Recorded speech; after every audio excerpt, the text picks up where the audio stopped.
Virgo, Virgo, Virgo. Welcome to your May 2021 astrology and tarot reading. The astrology reading will resonate more if you are a Virgo rising, but you may notice some themes as well if you are a Virgo sun or moon, so keep that in mind. And the tarot portion could relate to you no matter if you're a Virgo rising sun or moon, so just keep that in mind. All of this is general though, so it is not based on your own personal chart or your own personal situation, so you may not resonate with every message in here. And yeah, let's get into it. So, Virgo, got tons of details for you, so I know you like it detailed, so expect to have tons of details about this month. You're free to take notes if you'd like. I know you always like to stay organized, but if not, this video will stay up, you know. So basically, we are starting this month with the Sun and Venus in your sign. I'm sorry, in your opposite sign, not your sign, but your opposite sign. I don't know why I said your sign, but in your opposite sign of Pisces. So there's kind of a special focus coming up a little bit on relationships, okay? This month, a lot of March is going to be having some relationship themes come up. It doesn't just have to be romantic, but most of the time it is. But you could notice partnerships, clients, relationships where you and the person share something, which is normally most relationships, right? So it could also be friendships, things like this, but there's definitely kind of a focus here on your relationship sector area of life. So this is going to be a really good month to harmonize something in relationships, you know, and with the Sun in your 7th house sector, you could be noticing that maybe some more people want your attention than normal. Maybe there are people that are trying to get a hold of you or get in touch with you or somehow harmonize something with you and them, you know. So you definitely could be noticing those themes this month. Now, the other big thing happening this month is Mars is moving into the sign of Gemini on the 3rd or 4th, depending on where you are.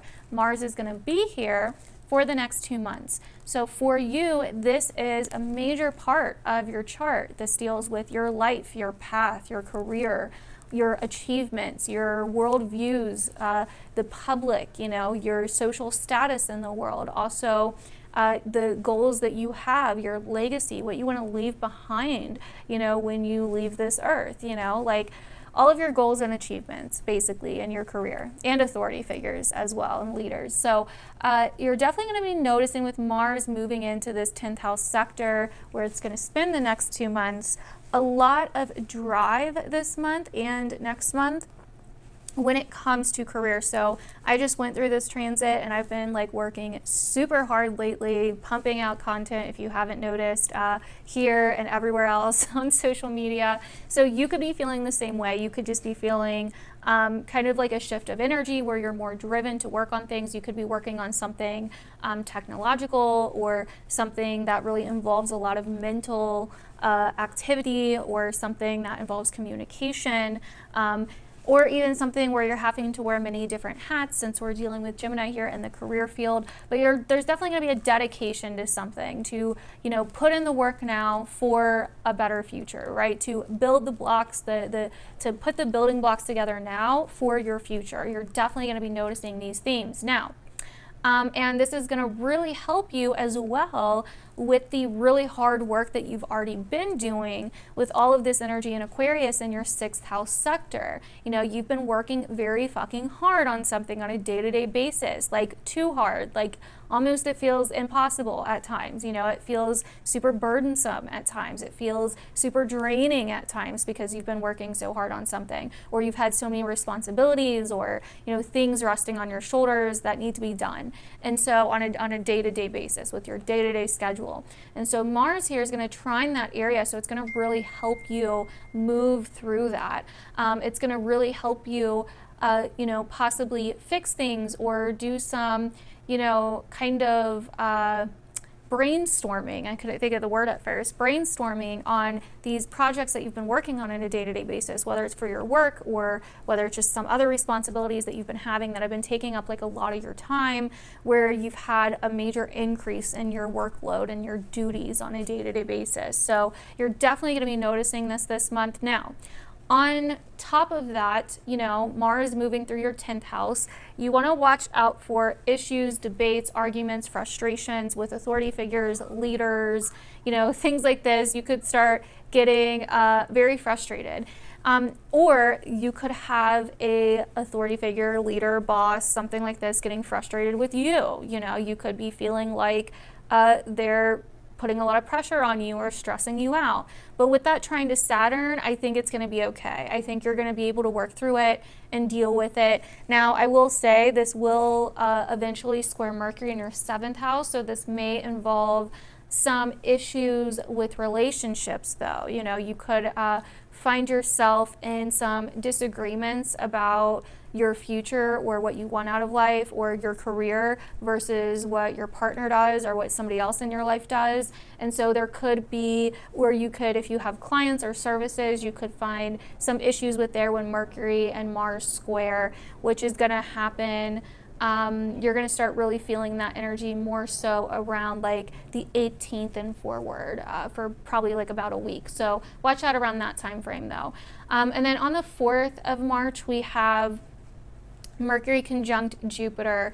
This is going to be a really nice energy happening in that 6th house area, again, of where you've been really working hard at something, where you've been really putting in like a ton of work.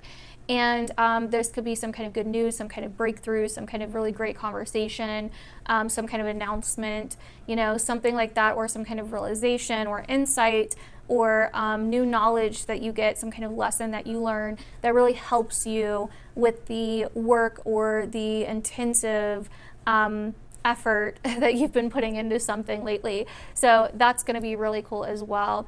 And then around the 20th and the 21st, we have the Sun and Venus moving into the sign of Aries, your 8th house sector of finances, resources, other people's finances, money owed to you, money that you owe to other people, also your partner's finances. So there could be a theme of things switching up in that area over, you know, into April as well. But we'll talk more about that like at the end of the month.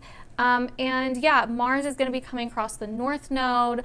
You're going to probably start feeling that around that same time, around like the 20th or 21st.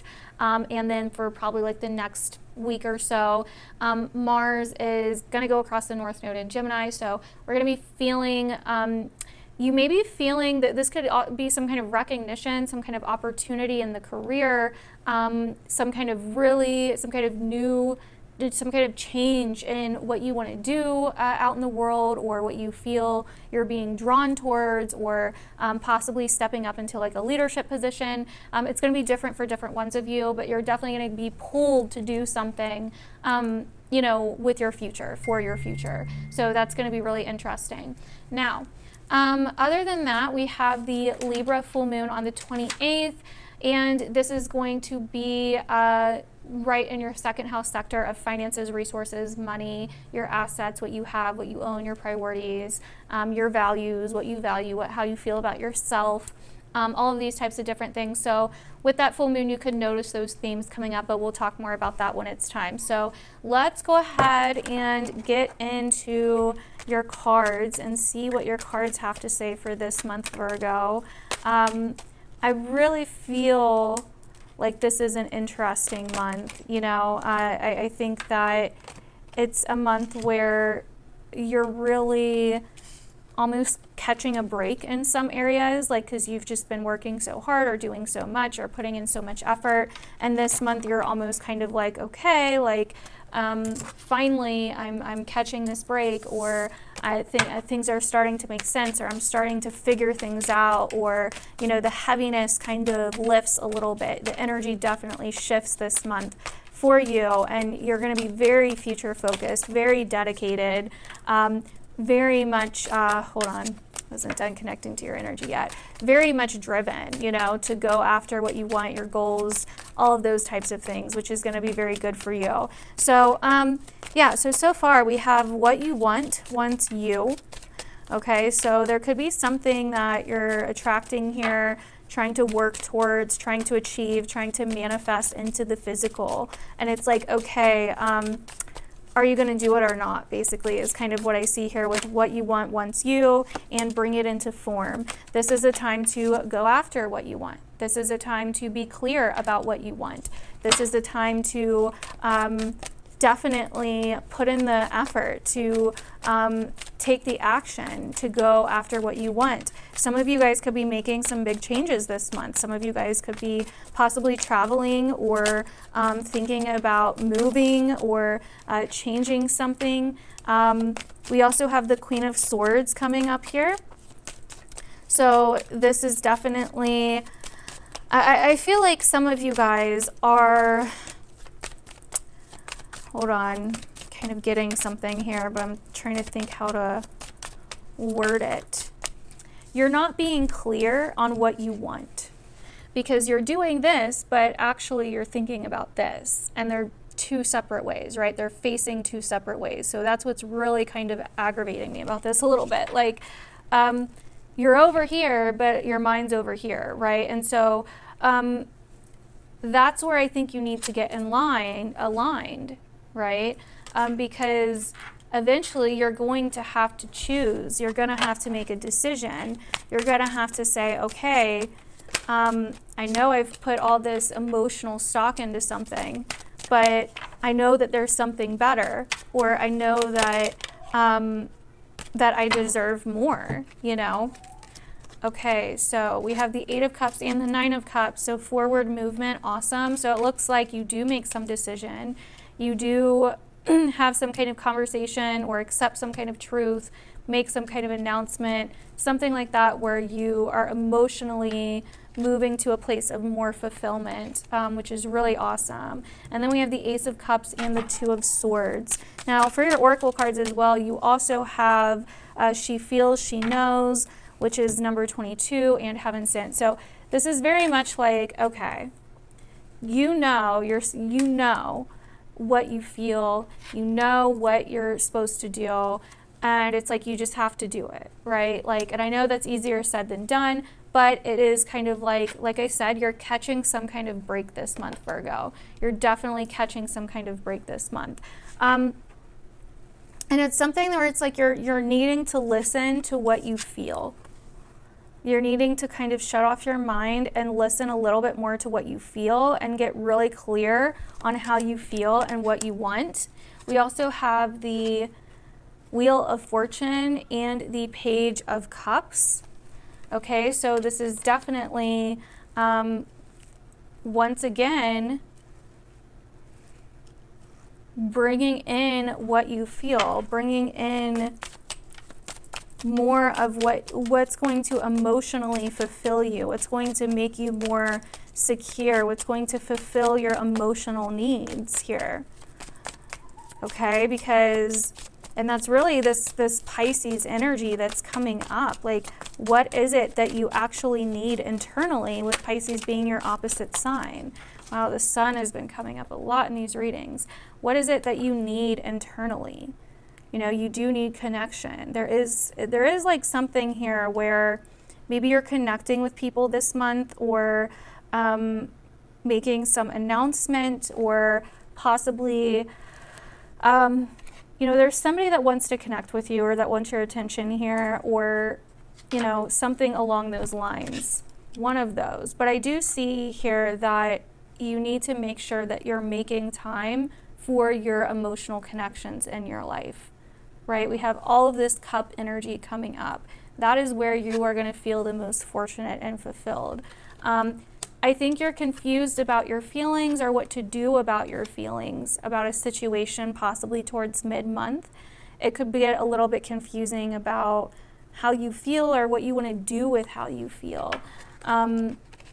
So there could be some kind of choice to make there, but I feel like whatever you choose is going to go very well.